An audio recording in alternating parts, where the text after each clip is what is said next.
ആഖിറത്തിൽ നമുക്ക് സാക്ഷിയാകേണ്ട ഖുർആൻ അതിനോട് ബഹുമാനം സ്വീകരിക്കാതിരുന്നാൽ, അത് വേണ്ടതുപോലെ ആദരിക്കാതിരുന്നാൽ, വീട്ടിൽ കൊണ്ടുപോയി ഭദ്രമായൊരു ഭാഗത്തങ്ങനെ വെച്ചു.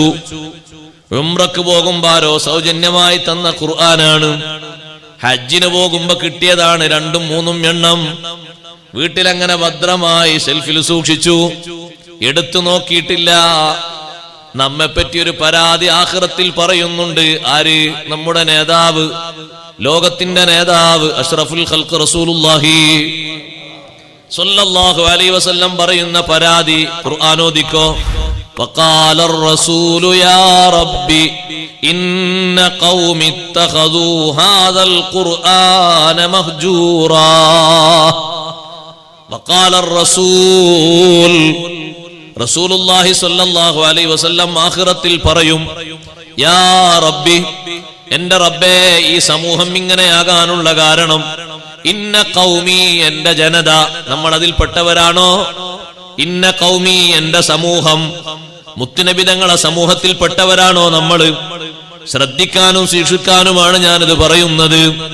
മുസ്ലിം വീടുകളിൽ ഖുർആനിന് ബഹുമാനമില്ല. വീടുകൾ അലങ്കരിക്കപ്പെട്ടിട്ടുണ്ട്, പക്ഷേ ഖുർആൻ ഖറാബാണ്. നിങ്ങളെ വീടുകളിലൊക്കെ ഖുർആൻ നല്ല രൂപത്തിലാണോ? പേജ് പറഞ്ഞു പോന്നിട്ടാണോ ഉള്ളത്? ചട്ട വെച്ച് കൊടുത്തിട്ടുണ്ടോ? ലാമിനേഷൻ ചെയ്തിട്ടുണ്ടോ? പൊടി പുരണ്ടിട്ടുണ്ടോ? എന്നും ഓതാറുണ്ടോ? നോക്കി പരിപാലിക്കാറുണ്ടോ? ആ ഖുർആനിനെ പറ്റി നല്ലൊരു ബഹുമാനം വേണം. നമ്മുടെ നേതാവിന്റെ പരാതി, ഇന്ന റബ്ബി യാ റബ്ബി ഇന്ന ഖൗമി ഇത്തഖദൂ ഹാദൽ ഖുർആന മഹ്ജൂറാ. ഈ ഖുർആൻ അവർ ബഹിഷ്കരിച്ചു. ഈ ഖുർആനിനോട് എന്റെ സമൂഹം പിണങ്ങിക്കഴിഞ്ഞു. 2 മണിക്കൂർ അവർ പേപ്പർ വായിക്കും, 1.5 മണിക്കൂർ അവർ മെസ്സേജ് വായിക്കും, 1 മണിക്കൂർ അവർ ഫോൺ നമ്പറുകളിൽ എല്ലാവിധ ഉപകരണങ്ങളും അവരുടെ കമ്മ്യൂണിക്കേഷനുകളും നടത്തും. അതേ സമയത്ത് ഈ ഖുർആൻ അത് ചോദിക്കുന്നുണ്ട്, എന്നെ ഒന്ന് എടുത്തു ഓദിക്കോ, എന്നെ ഒന്ന് എടുത്തു നോക്കിക്കോ, നിനക്ക് ദുനിയാവുണ്ട്, ആഖിറമുണ്ട്, ബഹുമാനമുണ്ട്. ഒറ്റക്ക് നീ കിടക്കുന്ന ഖബറിൽ നിനക്ക് താരാട്ടുപാടാൻ ഞാൻ വരുന്നുണ്ട്. നിന്റെ ശരീരത്തിന് പുഴുവരിക്കാതിരിക്കാൻ മഹാന്മാര് നല്ല ഹൈപ്പവറിൽ പോയി കിടക്കുന്നു അവരുടെ ഖബറുകളിൽ.